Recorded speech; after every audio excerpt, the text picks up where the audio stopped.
అన్నదాత అన్నదాత మీ అన్నదాత, చెమటోడ్చి ఆహారాన్నందించే రైతన్న, అనునిత్యం నీ కండదండగా నిలిచే నేస్తం ఎవరన్నా.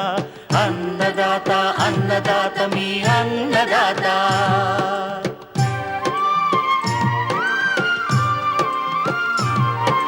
నూతన రీతుల సాగుబడికి, నూరింతలు పెరిగే దిగుబడికి సూచనలిచ్చే సస్య రక్షణకు, పశు పోషణకి శాస్త్ర విజ్ఞానం అందించి ముందుకు నడిపే తెలుగు రైతు భారతదేశానికి మకుటం అయ్యేలా తీర్చిదిద్దే ఆశయంతో మిమ్ము మేలు కొలిపేది అన్నదాత.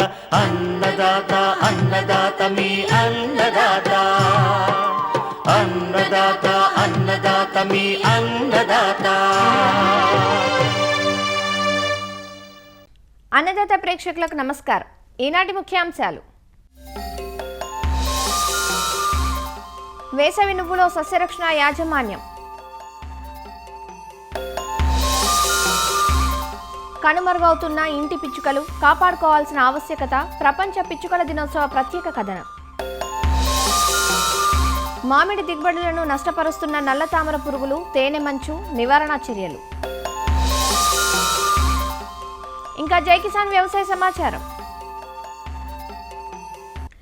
భూమిపై సర్వత్రా వ్యాప్తి చెందిన పక్షుల్లో ఒకటి పిచ్చుక. కిచకిచమంటూ ఇంటి చుట్టూ తిరిగే పిచ్చుకలతో మనందరికీ చిన్నప్పటి నుంచి ప్రత్యేక బంధం ఉంది. ఇంటి పిచ్చుక ఒకప్పుడు ప్రపంచవ్యాప్తంగా ఒక సాధారణ పక్షి. కానీ ఇవాల్టి రోజున పిచ్చుకలు మాయమైపోతున్నాయి. వీటి ఆనవాళ్లు కనిపించడమే కష్టమైపోతోంది. ఎందుకంటే ఇవి పట్టణాల్లోనే కాదు, గ్రామీణ ఆవాసాల్లో కూడా అంతరించిపోతున్న పక్షుల జాబితాలో చేరాయి. గుండ్రని తల, మృదువైన రెక్కలతో ఎంతో అందంగా ఉండే పిచ్చుకలు అంతరించిపోతున్నాయని గుర్తించి ప్రభుత్వ సంస్థలు, సంఘాలు, వ్యక్తులు వీటిని కాపాడుకునేందుకు ప్రతి సంవత్సరం మార్చి 20వ తేదీన ప్రపంచ పిచ్చుకల దినోత్సవాన్ని జరుపుతున్నారు. మన ఆహార గొలుసుతో భాగమైన పిచ్చుకలు, ఇతర పక్షులను పరిరక్షించడం, ప్రజలకు అవగాహన కల్పించడం అవసరమంటూ పిచ్చుకల దినోత్సవం సందర్భంగా పిచ్చుకల ప్రాముఖ్యత గురించి తెలియజేస్తున్నారు రాజేంద్రనగర్లోని ప్రొఫెసర్ జయశంకర్ తెలంగాణ రాష్ట్ర వ్యవసాయ విశ్వవిద్యాలయంలోని అఖిల భారత సకశేరుక చీడల యాజమాన్య విభాగం శాస్త్రవేత్త డాక్టర్ వి సునీత. ముందుగా అందరికీ ప్రపంచ పిచ్చుకల దినోత్సవం శుభాకాంక్షలు. పూర్వం రోజుల్లో పిచ్చుకలు మనకు ఇంటి వద్ద చూరుల్లోనూ, అదేవిధంగా వెంటిలేటర్స్లోనూ, అదేవిధంగా పంట పొలాల్లోనూ మనకు కిచకిచమంటూ మనకు బాగా కనిపించేవి. కానీ ఈ మధ్యకాలంలో ఈ పిచ్చుకల సంఖ్య అనేది తగ్గిపోతూ ఉంటుంది. వాతావరణంలోని మార్పులు, గ్లోబల్ వార్మింగ్, అదేవిధంగా పంట పొలాల్లో పెస్టిసైడ్స్ ఎక్కువగా ఉపయోగించడము, చెట్లను నరికివేసి మనము అపార్ట్మెంట్స్, పెద్ద పెద్ద ఎత్తైన అపార్ట్మెంట్స్ కట్టడం వల్ల వీటికి ఆవాసాలు అనేవి లేకుండా పోవడం వల్ల వీటి యొక్క సంఖ్య అనేది తగ్గిపోతుంది. టెక్నాలజీ పెరుగుతున్న క్రమంలో ఈ సెల్ ఫోన్ నుంచి వచ్చే రేడియేషన్ వల్ల కూడా ఈ పిచ్చుకల సంఖ్య అనేది తగ్గిపోతూ ఉంటుంది. ఈ పిచ్చుకల సంఖ్యను పెంచాల్సిన అవసరం ఎంతైనా ఉంది, లేదంటే మానవ మనుగడ అనేది ప్రశ్నార్థకమయ్యే అవకాశం ఉంది. కాబట్టి ఈ పిచ్చుకల యొక్క ఇంపార్టెన్స్ని గుర్తించి 2010వ సంవత్సరంలో ప్రతి సంవత్సరం మార్చి 20వ తేదీన పిచ్చుకల దినోత్సవం జరుపుకోవడం జరుగుతూ ఉంటుంది. మహమ్మద్ దిలావర్ అనే అతను ఈ nature for ever society France వారి సహాయంతో ఈ ప్రపంచ పిచ్చుకల దినోత్సవంని 2010 నుంచి జరుపుకోవడం జరుగుతూ ఉంది. ఈ దినోత్సవం యొక్క ముఖ్య ఉద్దేశం ఏమిటి అంటే, ఆ రోజు ఈ పిచ్చుకల యొక్క ఇంపార్టెన్స్ గురించి అవగాహన కార్యక్రమాలు ఏర్పాటు చేయడం, ముఖ్యంగా బడి పిల్లలకు అవగాహన కార్యక్రమాలు ఏర్పాటు చేయడము, అదేవిధంగా చెట్లను పెంచడం ద్వారా వాటి యొక్క ఆవాసాలు క్రియేట్ చేసి మనము వీటి యొక్క సంఖ్యను పెంచడానికి అవకాశం ఉంటుంది. కాబట్టి 2010వ సంవత్సరం నుంచి ప్రతి సంవత్సరం ఈ పిచ్చుకల దినోత్సవం జరుగుతుంది. ప్రతి సంవత్సరము మార్చి 20వ తేదీన మేము అవగాహన కార్యక్రమాలు ఏర్పాటు చేయడం జరుగుతూ ఉంటుంది. అదేవిధంగా ఉత్సాహులైన స్కూల్ చిల్డ్రన్కి మేము ఈ విధంగా ఫ్రీగా ఈ కృత్రిమ గూళ్ళను కూడా డిస్ట్రిబ్యూట్ చేయడం జరుగుతూ ఉంటుంది. దీన్ని కృత్రిమ పిచ్చుక గూడు అంటారు. ఈ కృత్రిమ పిచ్చుక గూడు అనేది అట్టపెట్టెల సహాయంతో తయారు చేయడం జరిగింది. వేరే పక్షులు వెళ్లకుండా ఓన్లీ పిచ్చుకలు మాత్రమే వెళ్ళడానికి ఈ పరిమాణం అనేది క్రియేట్ చేయబడి ఉంది. దీనికి అదేవిధంగా వెనుకల్లో మనకు GI వైర్ సహాయంతో మనము హైట్లో పెట్టుకోవడానికి ఈ విధంగా 2 హోల్స్ అనేవి ఉంటాయి. ఈ 2 హోల్స్ నుంచి మనం జిఐ వైర్ని తీసి మనం కొంత ఎత్తులో, అంటే పిల్లులు అదేవిధంగా కుక్కలకు అందకుండా, చిల్డ్రన్స్కి అందకుండా మనం కొంచెం ఎత్తులో ఏర్పాటు చేసుకోవాల్సి ఉంటుంది. దీన్ని కొంచెం గట్టిగా ఏర్పాటు చేసుకోవాలి. అటు ఇటు ఊగుతున్నట్లయితే పక్షులు అనేవి బెదిరి లోపలికి రాకుండా ఉండడం జరుగుతూ ఉంటుంది. అదేవిధంగా ఇక్కడ 2 హోల్స్, చిన్న హోల్స్ ఉన్నాయి. ఇవి గాలి కోసం ఈ హోల్స్. ఒకసారి మనం ఈ బాక్స్ని ఈ విధంగా పెట్టుకున్న తర్వాత దీనిలోకి అక్కడ పాపులేషన్ ఉంటే ఖచ్చితంగా ఈ పిచ్చుకలు అనేవి వచ్చి ఇందులో ఆక్యుపై అవుతాయి. అవి వాటి కావాల్సిన గూడు నిర్మించుకోవడానికి కావాల్సిన మెటీరియల్, గడ్డి అవన్నీ కూడా తెచ్చుకొని లోపల వాటిని గూడుని ఏర్పరచుకొని దాంట్లో గుడ్లు పెట్టడం జరుగుతుంది. ఆ గుడ్ల నుంచి పిల్లలు వస్తాయి. ఆ విధంగా సంతతి అనేది పెరగడం జరుగుతుంది. ఇంతకుముందు మనము ఇళ్లలో మనకు వెంటిలేటర్స్ అనేవి ఉండేవి. ఈ వెంటిలేటర్స్లో వచ్చి మనకు పిచ్చుకలు అనేవి గూళ్ళు పెడుతూ ఉండేవి, ఇంట్లో తిరుగుతూ అటు ఇటు తిరుగుతూ కనిపించేవి. కానీ ఈ మధ్యకాలంలో మనకి ఈ అపార్ట్మెంట్ సంస్కృతి వల్ల మనకి ఈ పిచ్చుకలు అనేవి కనుమరుగయ్యాయి. వాటికి ఆవాసాలు అనేవి లభించకపోవడం వల్ల వీటి యొక్క సంఖ్య తగ్గిపోతుంది. కాబట్టి ఈ విధంగా కృత్రిమంగా వాటికి గూడు అనేది క్రియేట్ చేస్తే అవి పిచ్చుకల పాపులేషన్ అనేది పెరిగే అవకాశం ఉంటుంది. కొంతమంది షూ బాక్సెస్తో కూడా ఈ విధంగా ఏర్పాటు చేసుకొని ఇళ్లలో పెట్టుకుంటే వీటి యొక్క సంఖ్యను మనము పెంపొందించవచ్చు. ఈ ఆకుపై అయిన వాటికి అవే వాటంతట అవి ఫుడ్ తెచ్చుకుంటాయి. కొన్ని సమయాల్లో మనం కొన్ని గింజలు కానీ, అదేవిధంగా సమ్మర్లో ముఖ్యంగా నీటి తొట్టెలు ఏర్పాటు చేస్తే ఆ నీటిని తీసుకొని కూడా అవి మనగలుగుతాయి. కాబట్టి ఈ విధంగా పిచ్చుక గూళ్ళను, నీటి తొట్టెలను ఏర్పాటు చేయడము, మొక్కలను నాటడం ద్వారా వాటికి ఆవాసాలను కల్పించి పిచ్చుకల యొక్క సంఖ్యను పెంచాల్సిన అవసరం ఎంతైనా ఉంది.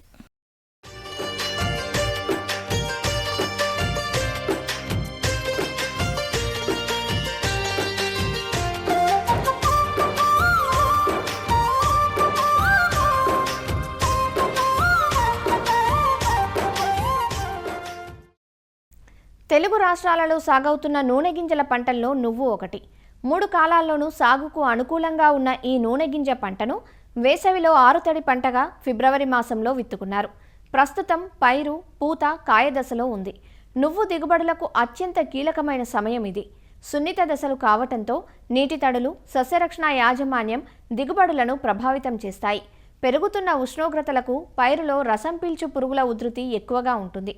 వీటికి తోడు కాయతొలుచు పురుగు, వెర్రి తెగులు, బూడిద తెగులు ఆశించి నష్టపరిచే అవకాశం ఉందంటూ నివారణ చర్యలను తెలియజేస్తున్నారు ప్రొఫెసర్ జయశంకర్, తెలంగాణ రాష్ట్ర వ్యవసాయ విశ్వవిద్యాలయం, నాగర్ కర్నూలు జిల్లా పాలెం కృషి విజ్ఞాన కేంద్రం శాస్త్రవేత్త రాజశేఖర్. నువ్వుల పంటను జనవరి మరియు ఫిబ్రవరిలో విత్తుకున్నటువంటి పంట అన్నది చాలా ప్రాంతాల లోపల మనకు పూత నుంచి కాయలు ఏర్పడే దశ లోపల ఉంది. ఈ దశ లోపల మనకు నువ్వుల పంటను ముఖ్యంగా రసం పీల్చే పురుగులు, తర్వాత ఆకు మరియు కాయదొల్చే పురుగు మరియు తెగుల్లో చూసుకున్నట్లయితే బెర్రు తెగులు, బూడిద తెగులు ఎక్కువగా ఆశించడం వలన రైతులకు ఆశించినంత దిగుబడులు అనేది పొందడం లేదు.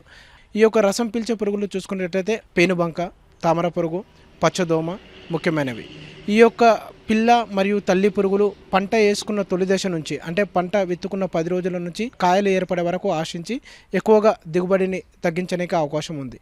ఈ యొక్క పిల్ల మరియు తల్లి పురుగులు మొక్కల యొక్క అన్ని భాగాలు, అంటే ఆకులు, కాండం, పువ్వులు మరియు కాయల నుంచి రసం పీల్చడం వలన మనకు మొక్కల యొక్క ఎదుగుదల లోపించి ఆకులంతా పాలిపోయినట్టుగా కనిపించడం అనేది జరుగుతుంది. కాబట్టి ఈ యొక్క రసం పీల్చే పురుగులను యాజమాన్యం చేసుకునే విధానం చూసుకున్నట్లయితే ముఖ్యంగా మనం పంట విత్తుకున్న తొలి దశ నుంచి, అంటే 25 రోజుల నుంచే తప్పకుండా మనము ఎకరానికి ఒక 10 నుంచి 15 పసుపు మరియు నీలి రంగు జిగురొట్టలు అనేది అమర్చుకోవాలి. ఇంకోటి ఏంటంటే ముఖ్యంగా విత్తుకునే సమయంలోనే తప్పకుండా విత్తన శుద్ధి అనేది చేసుకోవాలి.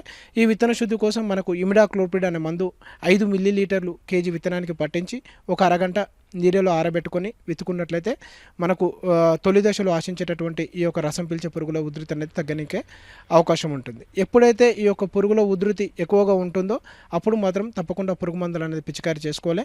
ఆ పురుగు మందుల్లో కూడా తొలి దశలో ఒక్కసారి అజాడిరెక్టిన్ 1500 ppm 5 మిల్లీలీటర్లు లీటర్ నీటికి, అదేవిధంగా దానిలోనే ఇమిడాక్లోపిడ్ 0.3 మిల్లీలీటర్లు లీటర్ నీటికి కలిపి పిచికారీ చేసుకున్నట్లయితే మనం ఈ యొక్క పేనుబంక పురుగు మరియు పచ్చదోమ ఉధృతి తగ్గించడానికి అవకాశం ఉంటుంది. ఉంటుంది. ఎక్కడైతే తామర పురుగుల ఉధృతి ఎక్కువగా ఉంటుందో మాత్రం అక్కడ మాత్రం తప్పకుండా ఫిప్రోనిల్ అనే మందు 2 ml లీటర్ నీటికి లేదా డైఫెన్తురాన్ అనే మందు 1 గ్రామ్ లీటర్ నీటికి కలిపి పిచికారి చేసుకున్నట్లయితే మనం ఈ యొక్క రసం పీల్చే పురుగులను అదుపు చేసుకోవడానికి అవకాశం ఉంటుంది. ఇవి కాకుండా మనకు పూత దశ లోపల మనకు కాయ మరియు ఆకుముడత పురుగు అనేది ఎక్కువగా ఆశించడానికి అవకాశం ఉంటుంది. ఈ యొక్క ఆకుముడత పురుగు మనం పంట వెత్తుకున్న 35 రోజుల నుంచి మనకు 2 ఆకులను దగ్గరగా చేర్చి అందులోపల ఉండే పత్రహారితాన్ని తినడం అనేది జరుగుతుంది. అదేవిధంగా కాయదొల్చే పురుగు చూసుకున్నట్లయితే అది పూత ఏర్పడే దశ నుంచి కాయలను ఆశించడం వలన కాయలు సరిగ్గా వృద్ధి చెందకపోవడం అనేది గమనించడం జరుగుతుంది. కాబట్టి ఈ యొక్క ఆకుముడత మరియు కాయదొల్చే పురుగు నివారణకు చూసుకున్నట్లయితే నువ్వుల లోపల ఈ యొక్క ఆకుముడత మరియు కాయదొల్చే పురుగులు తట్టుకునే రకాలను అనేది సాగు చేసుకోవాలి. అందులోపల శ్వేతతిల్ అనే రకం కొద్ది వరకు ఈ యొక్క పురుగులను తట్టుకుంటుంది. మనం పంటను సాగు చేసేటప్పుడు కూడా నువ్వులను ఏక పంటగా కాకుండా అంతర పంటగా పెసరతో కానీ వేరుశనగతో కానీ సాగు చేసుకోవడం అనేది ఉత్తమం. అప్పుడు ఏంటంటే కొంచెం మనకు పురుగు ఉధృతి అనేది తగ్గడానికి అవకాశం ఉంటుంది. ఎప్పుడైతే మనకు పురుగు ఉధృతి ఆర్థిక నష్టపరిమితి స్థాయిని దాటిందో అప్పుడు మాత్రం ఇమామెక్టిన్ బెంజోయిట్ అనే మందును 0.5 గ్రాముల లీటర్ నీటికి కలిపి పిచికారి చేసుకోవాలి. ఇవి కాకుండా తెగుల విషయానికి వస్తే మనకు నువ్వుల పంటను ఎక్కువగా ఆశించే తెగులు వచ్చేసి వెర్రి తెగులు. ఈ యొక్క వెర్రి తెగులు అనేది నువ్వుల పంటను మనకు ఎక్కువగా పూత దశ లోపల ఆశిస్తుంది. అంతేకాకుండా ఏదైనా ప్రాంతాల లోపల ఆలస్యంగా విత్తుకునడం అంటే జనవరి తర్వాత విత్తుకున్నట్లయితే ఈ యొక్క వెర్రి తెగులు ఉధృతి అనేది ఎక్కువగా ఉంటుంది. ముఖ్యంగా ఈ యొక్క మొక్కల యొక్క అన్ని భాగాలు పువ్వులు, ఆకులు, కాండం మొత్తం చిన్నవిగా అయిపోయి అంతా వడలిపోయినట్టుగా గమనించడం అనేది జరుగుతుంది.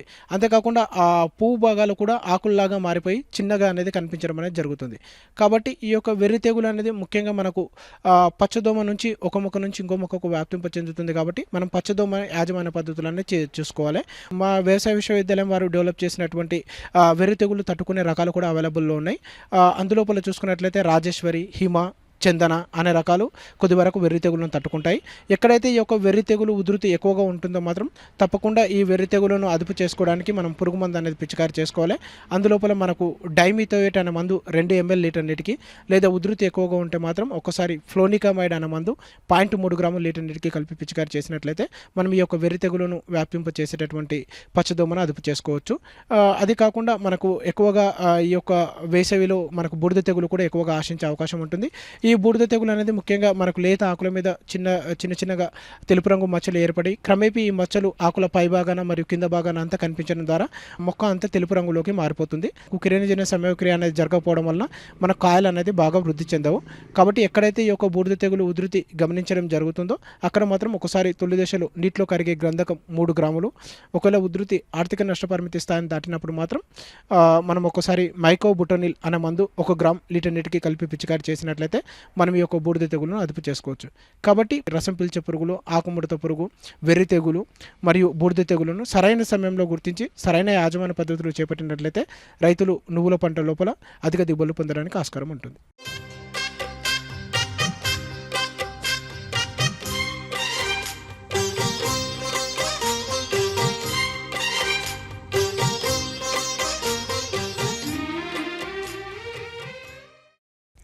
మధుర ఫలరాజం మామిడి సాగు ఈ ఏడాది ఆశాజనకంగానే ఉంది.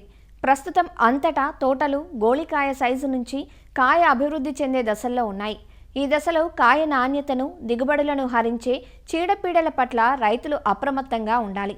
ప్రస్తుతం రసం పీల్చు పురుగులైన నల్ల తామర పురుగులు, తేనె మంచు పురుగుల ఉధృతి తోటల్లో కనిపిస్తోంది. వీటి నివారణకు అవగాహన లోపంతో విచక్షణ రహితంగా రసాయనాలను పిచికారీ చేయటం వల్ల ప్రయోజనం ఉండకపోగా రైతుకు పెట్టుబడులు భారంగా మారుతాయి.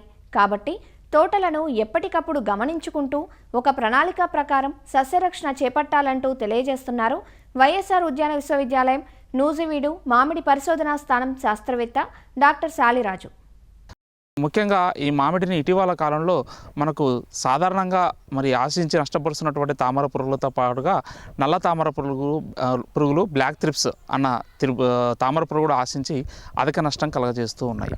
మరి ముఖ్యంగా ఈ తామర పురుగుల్ని సకాలంలో గుర్తించి మరి సమగ్ర సస్యరక్షణ చర్యలు చేపట్టినట్లయితే మనము ఈ యొక్క తామర పురుగు ఉధృతిని మనము తగ్గించుకోవచ్చు. ఈ నల్ల తామర పురుగులు మరి ముఖ్యంగా మామిడి పూత కాయల నుంచి రసాన్ని పీల్చి నష్టం కలగజేస్తూ ఉన్నాయి.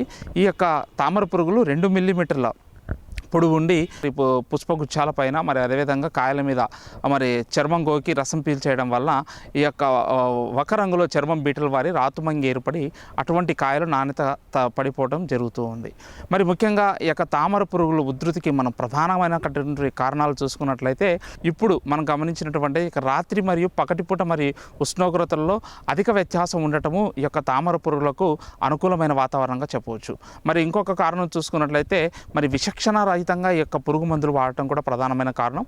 మరి ఈ యొక్క తామర పురుగులకు మనం యాజమాన్య పద్ధతులు చూసుకున్నట్లయితే ముఖ్యంగా మనము ఈ యొక్క తోటలలో కూడా ఈ యొక్క కలుపు మొక్కలు లేకుండా మనం చూసుకోవాలి. అదేవిధంగా చెట్ల మొదల్లో కూడా మనము మొదలు శుభ్రం చేసుకొని ఒక్కొక్క చెట్టుకు కంపల్సరీగా వేపపిండి 4 కేజీల చొప్పున వేసుకోవటం. మరి అదేవిధంగా పండ్ల కోత అనంతరం ప్రూనింగ్ మరియు ఎండు కొమ్మల తొలగింపు తప్పనిసరిగా విధిగా మనము ప్రతి సంవత్సరం కూడా చేసుకోవాలి. మరి అదేవిధంగా నీళ్ళ రంగు జిగురొట్టలు ఎకరానికి 40 నుంచి 50 చొప్పున ఏర్పాటు చేసుకున్నట్లయితే ఈ యొక్క తల్లి పురుగుల ఉధృతిని మనం తగ్గించుకోవచ్చు. మరి పూత ప్రారంభమయ్యే దశలో తప్పనిసరిగా వేప సంబంధిత మందులు అంటే 5% వేప గింజల కషాయం తీసుకోవాలి. లేకపోతే వేప నూనె 3000 ppm 2 మిల్లీలీటర్ 1 లీటర్ చొప్పున కలుపుకొని జిగురుతో కలుపుకొని పిచికారీ చేసుకోవాలి. అదేవిధంగా గానుగ నూనె కూడా మనకు యొక్క పొంగామియా ఆయిల్ అంటారు, అది కూడా మనకు మార్కెట్లో లభ్యమవుతుంది. అది కూడా 2 మిల్లీలీటర్ 1 లీటర్ చొప్పున కలుపుకొని దాంతోపాటుగా జిగురు కలుపుకొని పిచికారీ చేసుకోవాలి.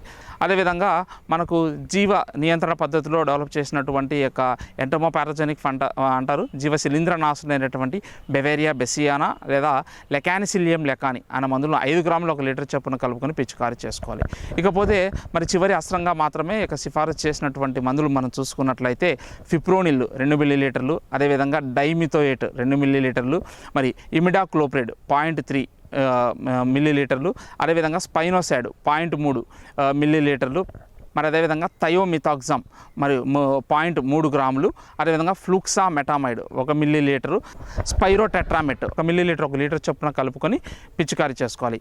అదేవిధంగా ఒకసారి మనం ఒక రకమైన పురుగు మందు వాడిన తర్వాత మరి అవసరమైతే సిఫారసు చేసినటువంటి పురుగు మందునే మార్చి మనం పిచికారీ చేసుకోవాలి. అంటే రిపిటేషన్గా ఒకటే పురుగు మందును మనం వాడకూడదు. అదేవిధంగా ఒక మామిడి పూత సమయంలో ముఖ్యంగా పూత ప్రారంభమైన నుంచి కూడా మరి తేనెమంచి పురుగులు మ్యాంగో హాపర్స్ ఒక ప్రధానమైన సమస్యగా మనం చెప్పవచ్చు. మనకు నవంబర్ మాసం నుంచి కూడా ఈ యొక్క మార్చి నెల మధ్యకాలం లేకపోతే ఆఖరి వరకు కూడా వీటి యొక్క తేనెమంచు పురుగుల ఉధృతి మనం అధికంగా గమనించవచ్చు. ముఖ్యంగా ఇవి మనకు ఒకసారి అధికంగా ఆశించినప్పుడు ఈ యొక్క పూత అనేది రాలిపోవడం మనం గమనిస్తూ ఉంటాం. దానివల్ల మనకు దిగుబడులు కూడా చాలా గణనీయంగా తగ్గిపోయిన సందర్భాలు కూడా మనము చాలా సంవత్సరాల నుంచి కూడా మనం గమనిస్తున్నాం.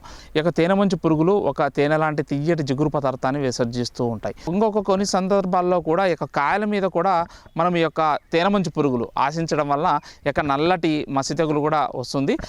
మరి తేనెమంచు పురుగుల నివారణకు చూసుకున్నట్లయితే మనకు ఇమిడాక్లోప్రిడ్ 0.3 మిల్లీలీటర్లు, మనకు డైమిథోయేట్ 2 మిల్లీలీటర్లు, క్లోరోపైరిఫాస్ 2.5 మిల్లీలీటర్ 1 లీటర్ చొప్పున కలుపుకొని పూత ప్రారంభమయ్యే దశలో అదే పిందెలు మనకు తయారయ్యే దశలో మరి పిచికారీ చేసుకోవాలి. మరి ఈ పిచికారీ కూడా మనకు యొక్క పూత మరియు ఆకుల మీదనే కాకుండా మరి చెట్ల మనం మొదలు కాండం మీదను అదేవిధంగా కొమ్మల మీద కూడా పూర్తిగా తడిచే చెట్లు పిచికారీ చేసుకోవాలి.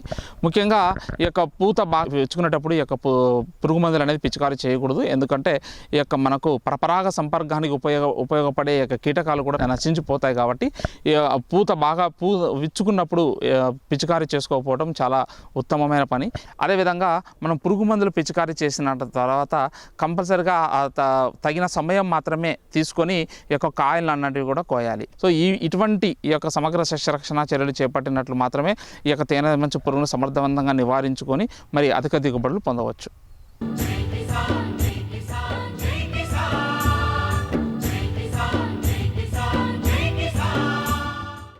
వ్యవసాయ సమాచారం ఇప్పుడు జై కిసాన్లో చూద్దాం. సంగారెడ్డి జిల్లా జహీరాబాద్ ప్రాంతంలోని DDS కృషి విజ్ఞాన కేంద్రంలో చిరుధాన్య ఉత్పత్తుల తయారీపై మహిళలకు శిక్షణ అందించారు. తమ ప్రాంతంలో రైతులు అధికంగా పండించే చిరుధాన్యాలకు విలువ జోడింపు చేపడితే ఉపాధి అవకాశాలు పెరుగుతాయనే ఉద్దేశంతో చుట్టుపక్కల గ్రామాల ఔత్సాహిక మహిళలకు 3 రోజుల పాటు శిక్షణ అందించారు. శిక్షణలో భాగంగా వారికి ధృవీకరణ పత్రాలను సైతం అందించారు. ఇక్కడ చిరుధాన్యాల మీద ఎలా పెంపకం చేయాలి, వంటకాలు ఎలా చేయాలి, దాని గురించి మేము మంచిగా నేర్చుకున్నాము. మాకు ఏదన్నా అవసరమైనా కూడా ఇంకా నేర్పిస్తామని వాళ్ళు చెప్పారు. మా విలేజ్ కాకుండా చింతలవాడికి చింతలవాడి అండ్ బాబుల్గావ్. ఈ 2 విలేజెస్ కూడా చాలా బ్యాక్వర్డ్ ఏరియాలో ఉన్నాయి కాబట్టి ఈ ఊర్లో ఉన్న మహిళలను ప్రోత్సహించి పైకి తీసుకురావాలి, ఎదగాలి. అయితే వాళ్ళని ప్రోత్సహించి బిజినెస్ ఏదైనా స్టార్ట్ చేసి వాళ్ళకి పై స్థాయిలో తీసుకురావాలన్న ఉద్దేశంతో మాకు వాటర్ సంస్థ వాళ్ళు ఈ కేవీకే ఇక్కడికి వాళ్ళు పంపించి మాకు చిరుధాన్యాల వల్ల పిండి వంటలను ఎలా తయారు చేయాలి ఆ ప్రాసెస్ని నేర్పించడం జరిగింది. మళ్ళీ పొలంలో ఇప్పుడు పంట పొలాలని యూరియా, డిఏపి ఇట్లాంటి వాటిని వేసి పండించడం జరుగుతుంది కదా, దీనివల్ల భూసారం అనేది తగ్గుతుంది. అదే విధంగా కాకుండా మనం ఎరువులను తయారు చేసి స్వతహాగా ఎరువులను తయారు చేసి పంటలను పండించడం ఏ విధంగా అనేది చూపించడం కూడా జరిగింది. మహిళలకు చిరుధాన్యాల వాడకం, ఉప ఉత్పత్తుల తయారీపై అవగాహన పెంచడం ద్వారా పిల్లలకు ఆరోగ్యకరమైన ఆహారం అందించే అవకాశంతో పాటు వారు స్వయం శక్తి సాధించే అవకాశం ఉంటుందని కేవీకే శాస్త్రవేత్తలు చెబుతున్నారు. కమిటీ మండలి నుంచి మనకి పార్టిసిపెంట్స్ రావడం జరిగింది. చిరుధాన్యాల సాగు తర్వాత దాంతో విలువ జోడింపు పదార్థాల తయారీపై శిక్షణ కార్యక్రమం అనేది 4 రోజుల పాటు జరిగింది అన్నట్టు. ఇందులో వచ్చేసి మేము అంటే చిరుధాన్యాలు అసలు ఎందుకు తినాలి, ముఖ్యంగా మహిళలకు అవి ఎలాంటి ప్రయోజనాలను చేకూరుస్తుంది, తర్వాత కుటుంబ లో ఉన్న అందరి ఆరోగ్యం కూడా మహిళల పైననే ఎక్కువ ఆధారపడి ఉంటుంది, వాళ్ళే చేసేది కాబట్టి వాళ్ళకి గ్రౌండ్ నుంచి ఎలా పదార్థాలు చేసుకోవాలి, డైరెక్ట్గా తినమంటే అట్లా తినరు కాబట్టి ఎలా చేసుకుంటే పిల్లలు అట్లా ఇష్టపడతారు అనేది మనం ఇక్కడ ఒక్కొక్క రోజు కొన్ని ఐటమ్స్ అనేది చేయడం, అది చేసి చూపించడం అనేది జరిగింది. బేకరీ ప్రోడక్ట్స్, బిస్కెట్స్ కానీ కేక్స్ కానివ్వండి, తర్వాత ఆయిల్ ఫ్రైడ్ ఐటమ్స్, ఇవి గవ్వలు, తర్వాత మురుకులు, ఇవన్నీ కూడా అంటే ఏమి నేర్పించినా అన్నీ కూడా చిరుధాన్యాలు ఉపయోగించి చేయడం అనేది చేసి వాళ్ళకి చూపించాము, వాళ్ళతోటే చేయించాము కూడా. 3 రోజుల ట్రైనింగ్ ప్రోగ్రాము కంక్టి మండల్ సంగారెడ్డి డిస్ట్రిక్ట్ నుంచి వచ్చారు. ఈ మహిళా రైతులు వీళ్ళు చిరుధాన్యాలు ఎలా పండించాలి, ముఖ్యంగా వాటిని ఎలా ప్రాసెసింగ్ చేయాలి, అదే కాకుండా వాల్యూ అడిషన్ గురించి ఈ 3 రోజులు మన దగ్గర నేర్చుకున్నారు. వీళ్ళు చెప్పిన విషయాలు ఏంటంటే ఇక్కడ నేర్చుకున్న వాటిని తిరిగి వెళ్ళి వాళ్ళు మిల్లెట్ ప్రాసెసింగ్ మిషన్స్ వాళ్ళ సంస్థ తరపున ఇన్స్టాల్ చేసుకోవాలన్న ఉద్దేశంతో ఉన్నారు.